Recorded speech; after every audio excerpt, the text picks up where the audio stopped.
Itong San Miguel Beermen, jackpot dito sa pagkakuha kay Marcus Lee, yung kanilang bagong import. Marami na mga pangalan na nabanggit pero itong si Lee ang nagdesisyon na SMB na kukunin. Ayon do sa mga reports, ito ay merong height na 6'11 at ang wingspan nito ay umaabot ng 7'3. Magaling ito sa depensa kung napapanood ninyo yung highlights nito. Shot blocking at sa rebounding magaling itong si Lee. At of course, yan ang kinakailangan ngayon ng San Miguel Beermen. Pantapat dito sa mga higanting import na nakuha ng iba't ibang mga koponan. Katulad itong si Bol Bol ng TNT at itong si Kylor Kelly ng Converge Fiber Xers. Kaya ngayon pagkuha dito kay Marcus Lee, ang laking bagay niyan. Nagpa-practice na itong si Marcus Lee dito sa San Miguel at base doon sa mga reports ay very impressed daw itong si Coach Leo Austria. Ngayon itong si Marcus Lee dahil ito ay sobrang haba nung galamay nito, no? So ibig sabihin pwede siya talaga na gamitin pang depensa. So itong si Junmar Fajardo hindi na yan mapapagod ng pagwardya dito sa kay Bol Bol at sa iba pang mamalalaking import. Pwede nang mag-focus sa opensa itong si Fajardo, sa depensa naman at rebounding itong si Marcus Lee. Grabe yung Twin Towers ng San Miguel, no? Kung meron ka 6'11 na Marcus Lee tapos 6'10 na Junmar Fajardo, ang laki nung front court ngayon ng San Miguel Beer talaga. So mukhang ito bagay dito sa San Miguel Beer at yan ang dahilan kung bakit siya kinuha nitong si Coach Leo Austria. Nabanggit din ni Team Manager G. Apanilla na hindi nga available to si Benny Boatwright at si Chris Macolo, kaya itong si Marcus Lee ang kanilang napiling kunin.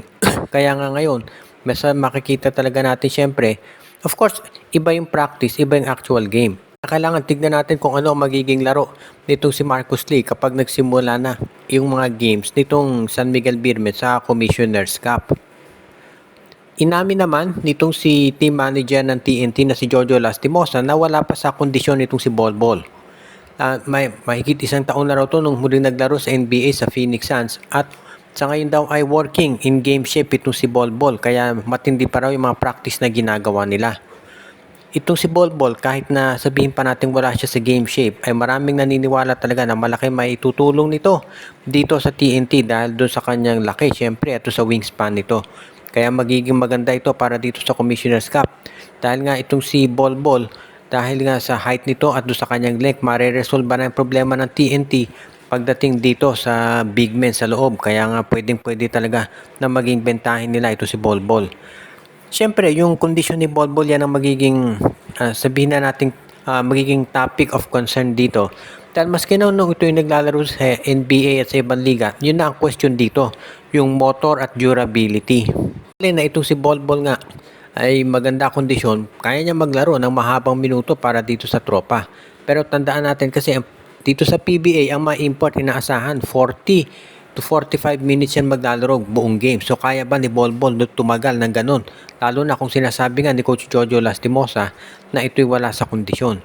Kaya iyan ngayon yung magiging question sa TNT. Saka sakali na maganda kondisyon itong si Bol Bol, magiging talagang malaki tsansa ng TNT na sila magcha-champion ngayon.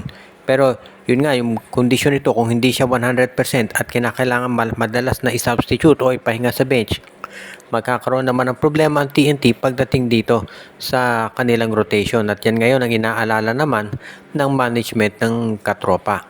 Kaya itong TNT sigurado magkakaroon pa yan ng mga pagbabago dito sa kanilang mga adjustments.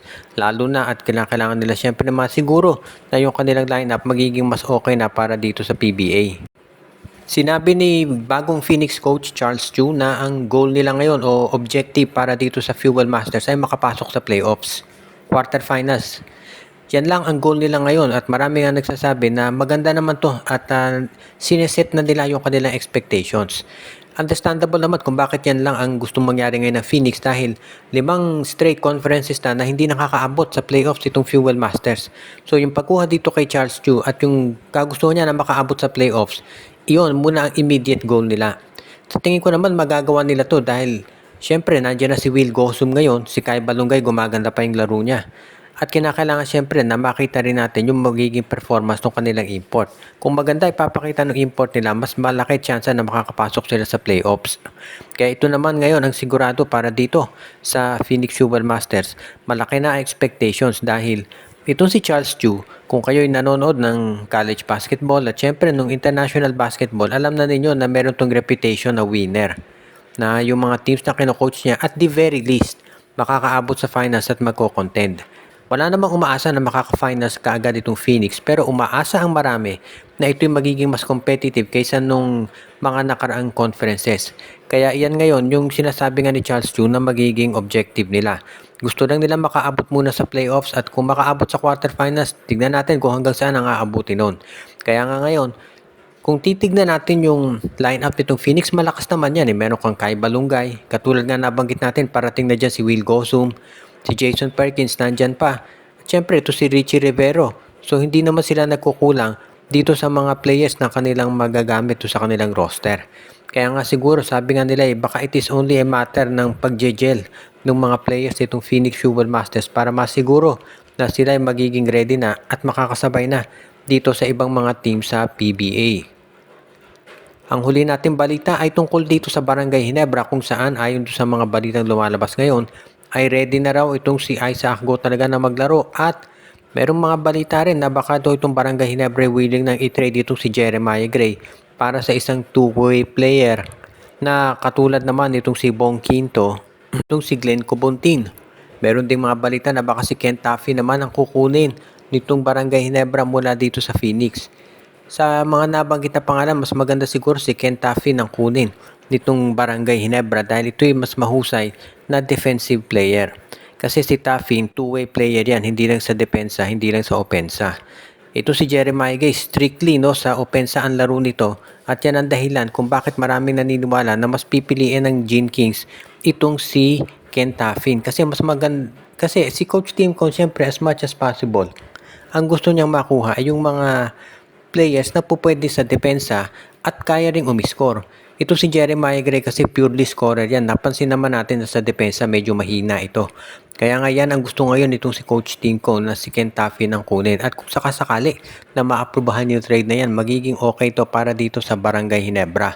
At hindi rin natin matatanggi na magiging mas malakas na yung sabihin natin magiging laro ng Ginebra kung makuha nila si Ken Taffy dahil ito yung nakita natin dito sa Phoenix, yung explosiveness nito sa opensa at kaya nito kasi maglaro bilang isang shooting guard. So, sa height nito na 6'4", pwede siya magkaroon ng mismatch do sa mga ibang gwardya na mga mas maliliit sa kanya. At yan ang dahilan kung bakit sigurado si Coach Tim ko nakikita na yan.